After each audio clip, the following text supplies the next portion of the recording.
feeling pretty happy right now, because this here Game Boy Color just got fitted with a backlit LCD that is the same size as the original Game Boy Color screen, and it looks amazing. It's an IPS screen. It's actually a large screen, and you can see how I've installed it in the video, but this is just a bit of a look at the screen itself and the Game Boy. I've put it inside a Repro Pokemon shell, sort of a gold tinged shell. It's quite a nice one, and we can try a few things with this. First of all, I've not tried it with a game yet, so there we go, loading up. The screen just looks so nice, and there's should be a brightness sensor thing in the top, so you tap on there and it'll change the brightness. There we go, so it goes brighter, darker, brighter, brighter, brighter, brighter. So that works as well. You know, I really wasn't expecting this to work, but it does, and it looks amazing. Okay, so this now is my favourite Game Boy Color. It's got everything I need. I'll be playing lots of games. If you enjoy it, if you like it, there's a whole long tedious video that you can watch of me putting it together. Otherwise, you can stop watching now and go and play some games.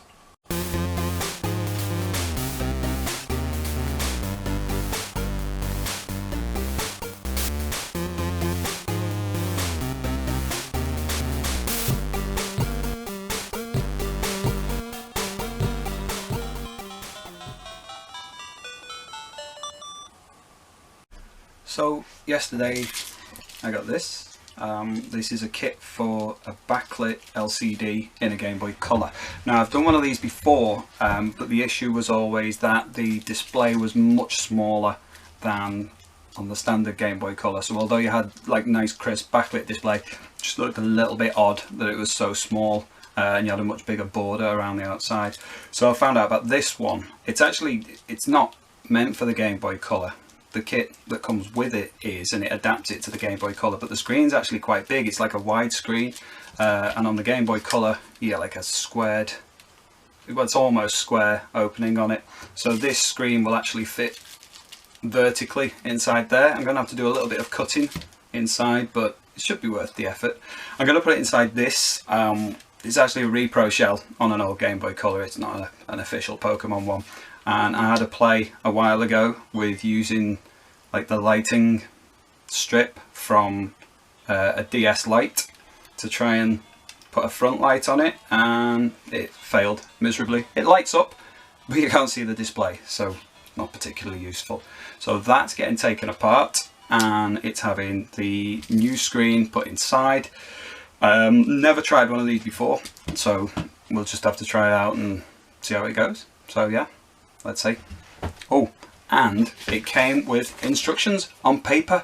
It's so rare that that happens. Usually I'll buy things from eBay and there'll be like a few pictures on the listing and you'll have to figure it out from there. But with this, I've got step-by-step instructions on paper, which is brilliant for someone old like me who prefers working on paper. So hopefully that will help too. Let's see. First things first, we'll take the Game Boy apart.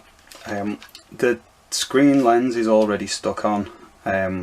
I don't know whether that will come off easily and I can keep it clean, or I might have to tape it up, but that might be a bit of a pain when it comes to cutting the shell. I'll have to see. But otherwise it should be quite easy to take apart.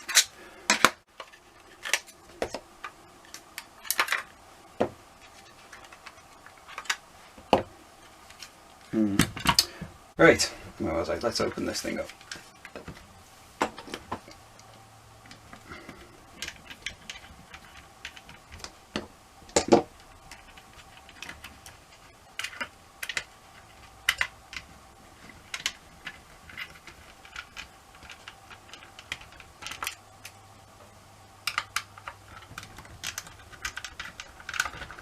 Game Boy Color is one of my favourite consoles to mod. It's one I'll always recommend to people if they're thinking about getting into modding.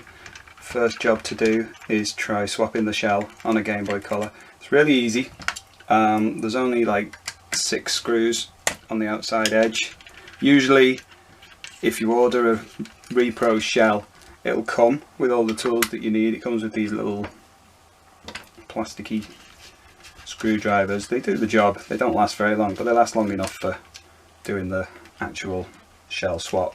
And if you do that, take it all apart, put a new shell on, it looks brilliant and it's quite quick and easy to do.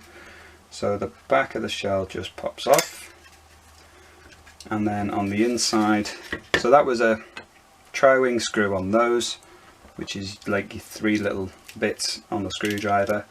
It's like a security bit, but then once you're inside it's just there with the standard Phillips bits, so I'll use a regular screwdriver for that.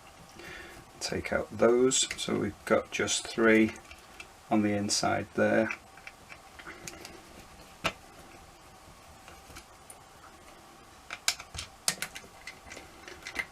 And the great thing with taking apart a Game Boy Color, particularly compared to the standard Game Boy, is when you just undo the ribbon like that, you can completely disconnect the screen, so it's totally separate to the motherboard. That's got a couple of bits wired up there from where I did the previous light mod, the failed one with the DS. So I'll switch on the soldering iron, get that warmed up, take all the other bits and pieces out.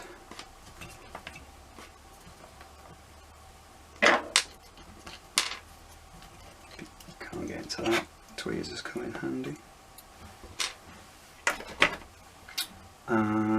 Right, let's see. So I'll just cut those wires for now while the soldering iron warms up. Remember to take those off afterwards. I'll just put that to one side. Get my shell back to one side there. And get the D-pad out. I think there's some cutting needed on the D-pad later, so we'll see how that goes. Move the power switch and the little infrared bit at the top, and then try and get the screen itself out, which usually will just lift out if you've been faffing about with other mods before. It's still got the, can't even remember how I put this one in. I think it just stuck to the original bit. And get a spudger, see if I can get inside there. Stuck it really well. Did I glue it? I can't even remember now. Anyway, don't need it anymore, so it doesn't matter if I do any damage to it.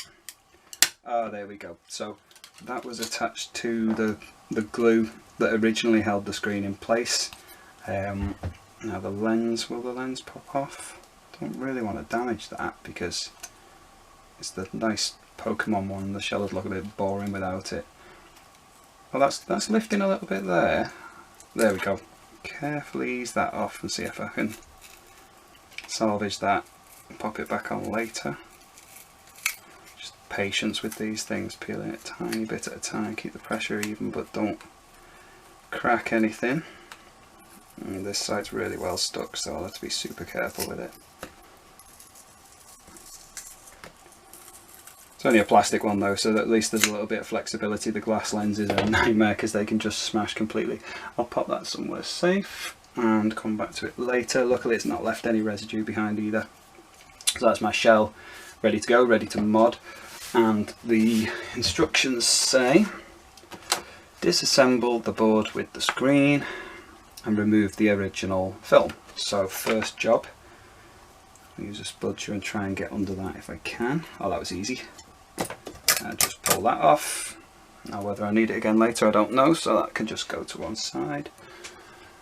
What's next? Cut and remove the red colour portion. So I need to cut off a bit of the plastic here. So it's telling me I need to cut this bit and all of this bit here to where that goes down. So I could really have done with having a marker pen handy for this, but not to worry. I'll just use the instructions there. And also, so I need to get rid of this bit, but that, oh mind you, that's just what holds that in place. Hopefully that'll be alright. Anyway, let's just follow the instructions and see how it goes. So, got my Dremel tool. That bit's quite worn actually. I've been using it a lot recently. So we'll see if I get away with it on here. If not, have I got any spare bits anywhere?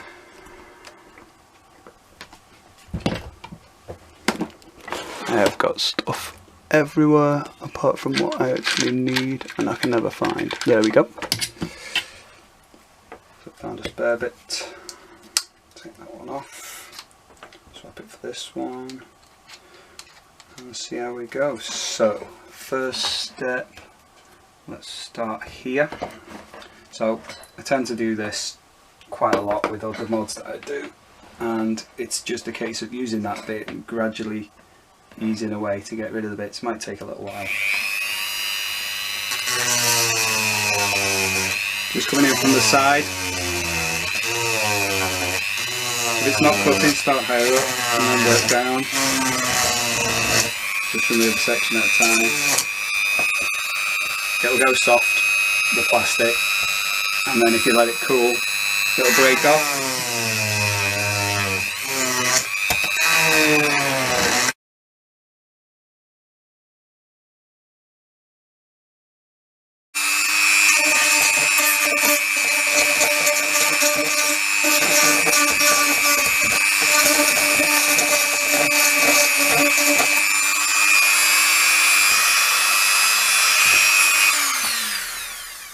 So that's the first bit done.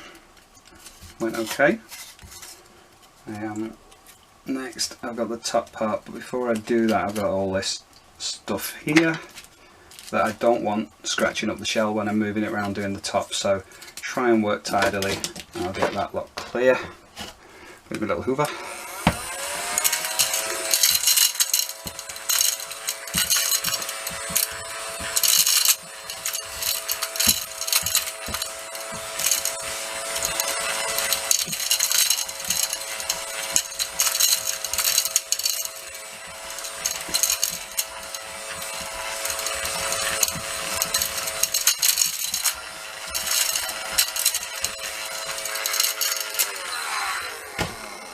Right, so now the top part I need to remove all along the top, that bit there and the three, I believe it's two, right, probably because they go back there, it'll probably just come down to sitting flush with that part, so just remove that bit there, we'll see.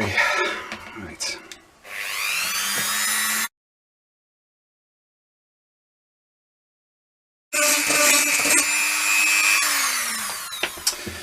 Right, I think that's all done. Before I do a final cleanup, I've got this great little tool. It's a Warhammer tool and for modelling the little miniatures, but it's a mould line removal tool, so it works well on any plastic model kits and on Game Boy shells. So you can get into those awkward bits and just scrape out any excess plastic and clean it all up.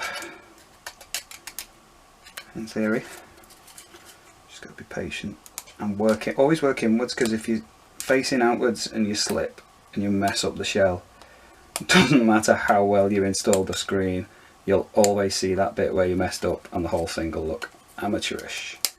So try and work inwards where you can, and then if you slip, you're just slipping on the inside that no one will ever see unless they watched you mess it up on a video.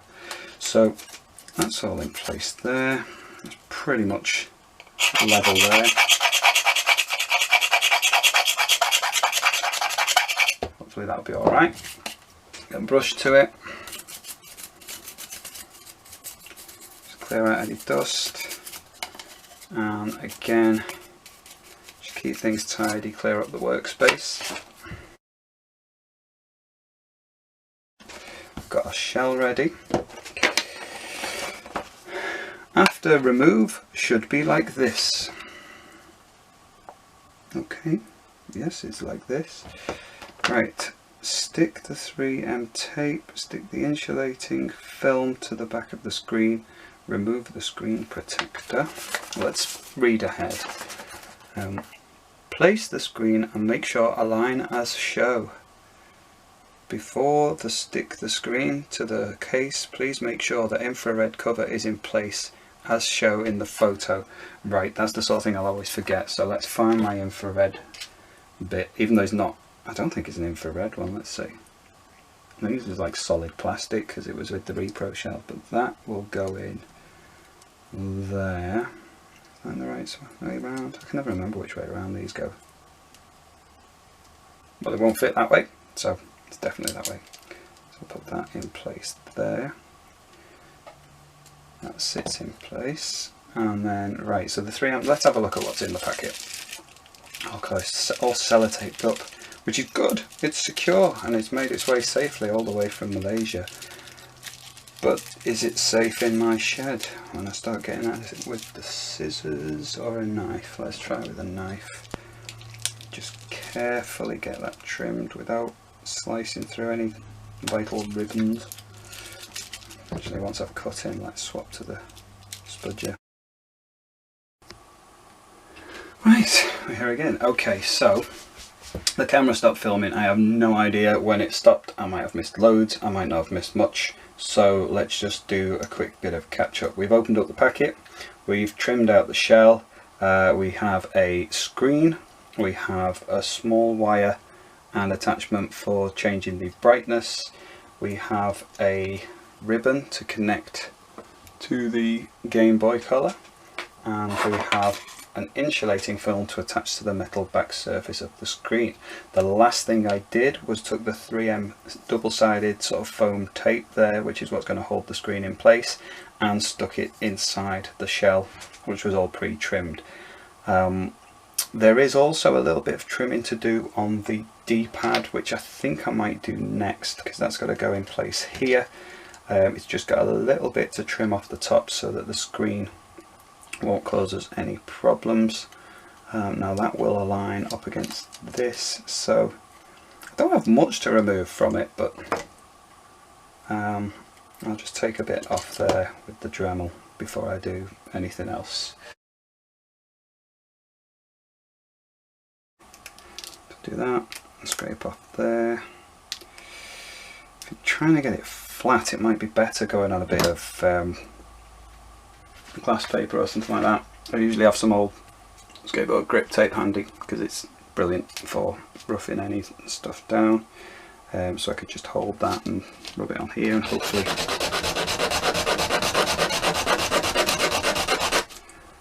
right, there you go, flattened it off, not too bad. And I didn't catch the D-pad, which I thought I had for a moment, so that's all okay.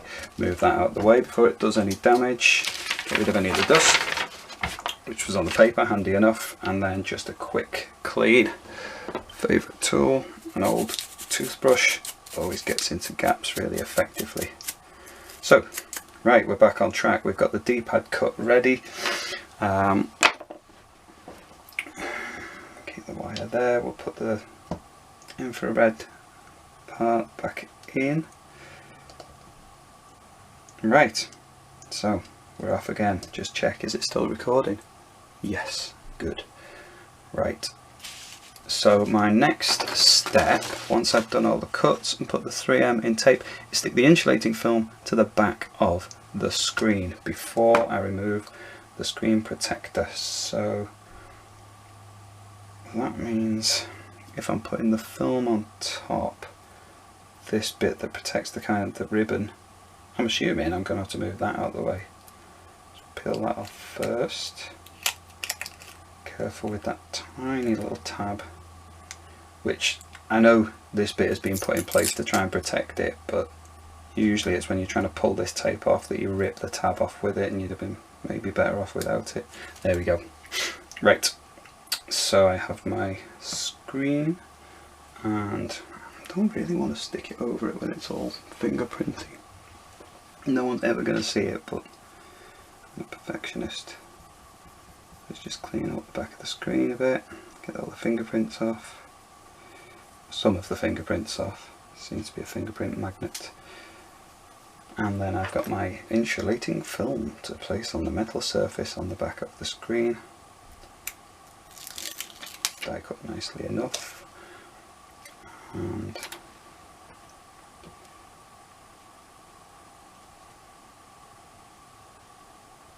smack dab in the middle. There we go. That's all in place. And then I remove the screen protector. and place the screen and make sure align as show. Now I'm assuming, it looks like there's a little bit of black showing there, so I assume I have to remove the bit from here, but I'm not sure about that because I won't be able to see what the display's like. Just have to wing it. Right, so that'll peel off there.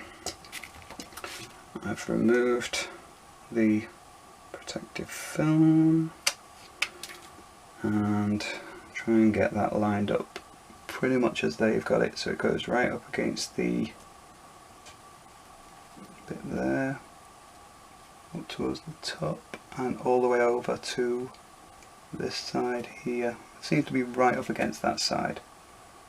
I'm definitely stressing that that's important, so that'll go in place there. That'll sit flat, and that looks pretty much how they've done it. Seems to be straight. I guess I'll soon find out if it's not. Right, and then made sure that was in place. Okay, which it is. Remove a portion as show, which we did with the D-pad. Where did we put the D-pad? I'm sure it'll turn up eventually. And then connect the cable to screen and board and solder. So we've got the cable, which I can't pick up, which will connect to there. I see. So there's a tiny little connector on the ribbon there, which will flip over and attach to the ribbon. Yeah, I'll click nicely there, and this will sit flat here like that. Now that'll come up and over at the top. So probably a good idea, it doesn't mention anything of it, but probably a good idea to tape this down. There's some capped on tape, if I can find the end of it.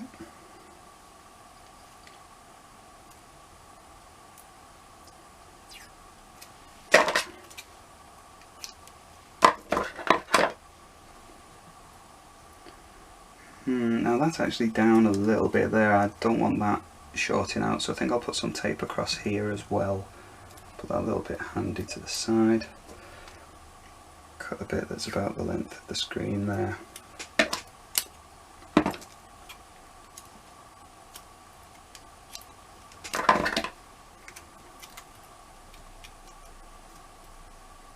Just to be on the safe side really, because that's all metal there. I don't want it touching the back of the screen. That flips over here. Don't want any excess pressure. It seems to be alright. Another bit of tape will just hold that down in place. There we go. Right, buttons and bits. So we've found the missing D-pad, and does it? Yeah, you see that's well clear. That's fine. Buttons A, B,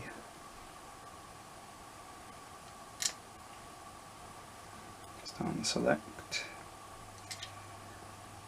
and will that just go over there, or do I need to cut that as well?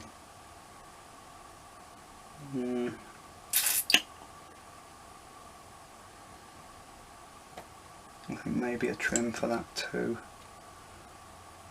Doesn't mention it there, doesn't look to have been cut, but I don't want to be putting any excess pressure inside.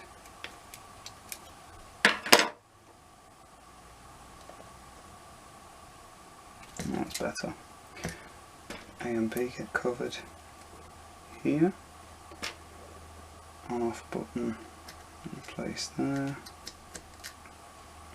That's everything pretty much ready to go. And now it says about soldering the brightness adjust linked to the flex cable, figure 2, and other side place under infrared cover. Right, so where does that solder on the flex cable? Is it this point here? Yeah, it looks like it's that point there, which is now awkward for me to get to, so a bit more tape, just to pull it over. Turn off my radiator because it is roasting in here now, and just a little bit of tape there and there, so I can get to this point. Flux pen. Flux. Oh yeah, thank you very much. Soldering, should be warmed up by now anyway. Just get a little bit of solder onto there. And our wire, let's just tin that a little bit.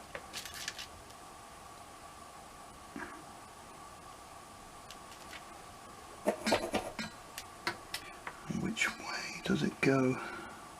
It goes across that way.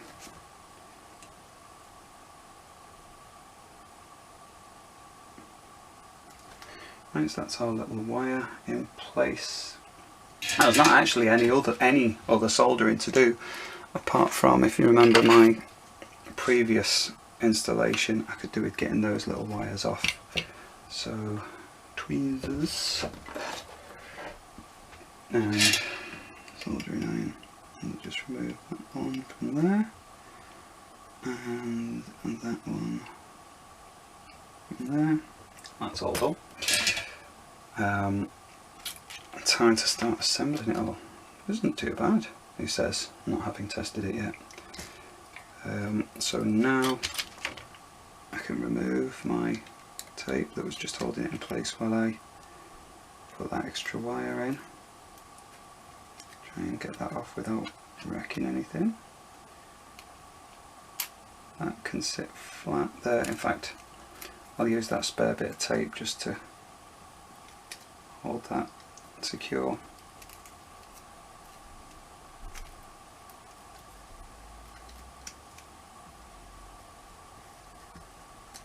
While I put everything else in. So we are nearly there. Got my motherboard to go in. Have I missed anything out?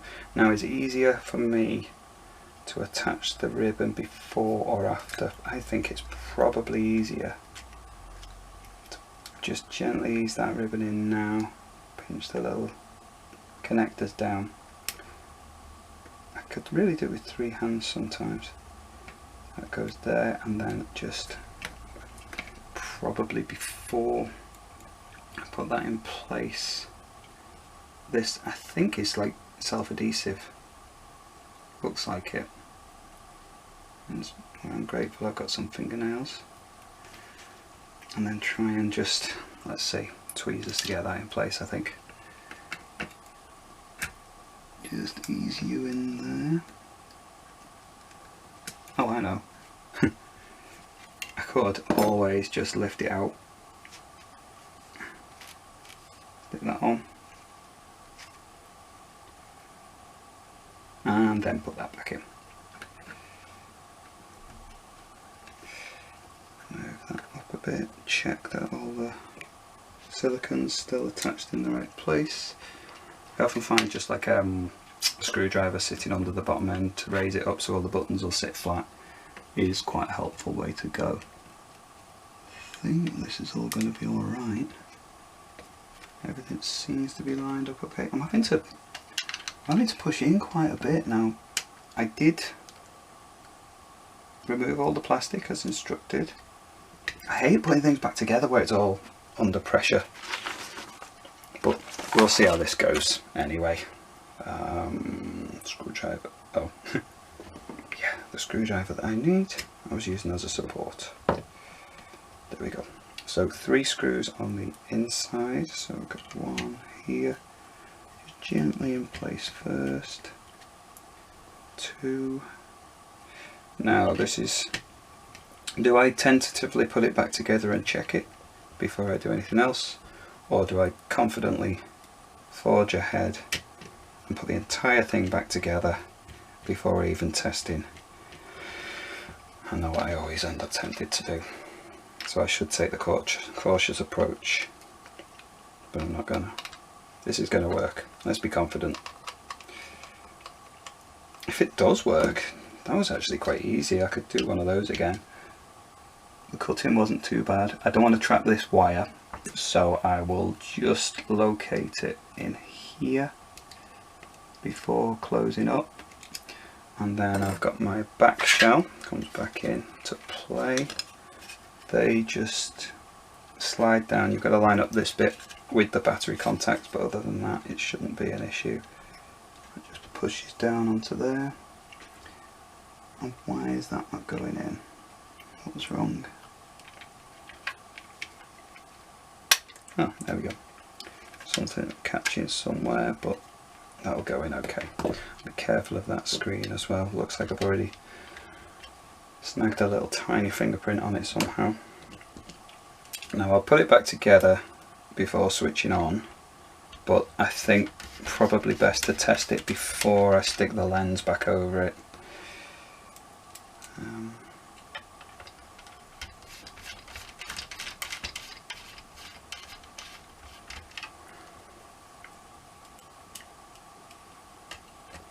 Bit of advice whenever you're putting the screws into these shells is the plastic is not the strongest, so if it feels like it's about in, leave it. Never tighten them right up, because you blow out that screw post or you strip the thread, it'll always be loose. You could try and put glue into it and things, but it'll never be quite the same. So it's definitely a good bit of advice to not over tighten. Tighten it just enough. When you feel a little bit of resistance, just stop. Sometimes if you pinch the shell together and then you can get a little bit more done, but never force it.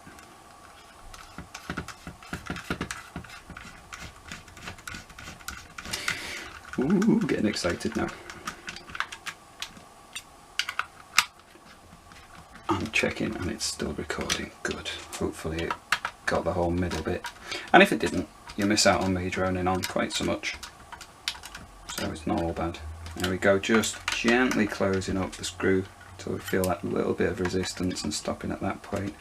This is where I find the little bit to one side that was supposed to be in, or I look at the front and realise there's a button missing or something.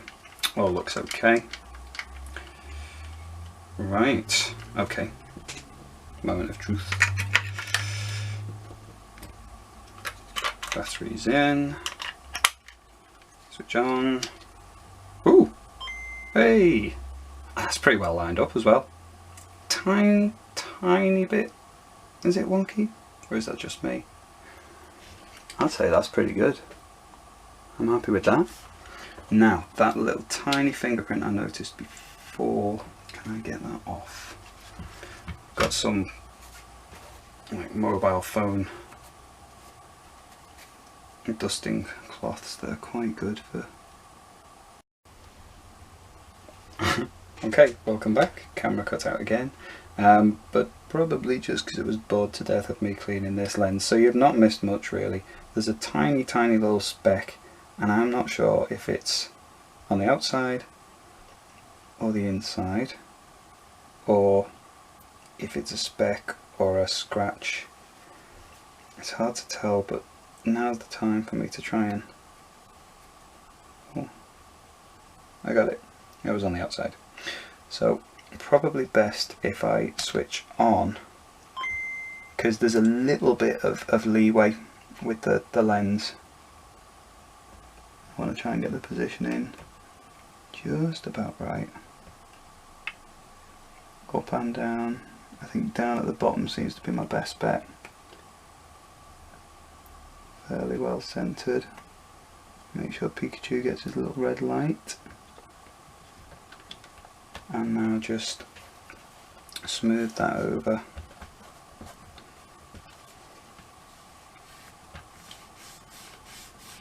In place, just ease that adhesive down.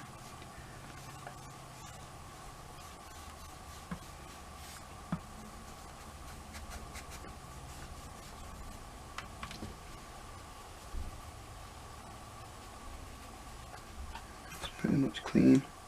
The top corner there could have been a bit better, but we'll see how it is after a while. Right, that is done, and I'm pretty happy with that. That's pretty cool. So yeah, there we go. That is a eBay kit. It was about £35 posted, and it was dead easy to fit, and there we go.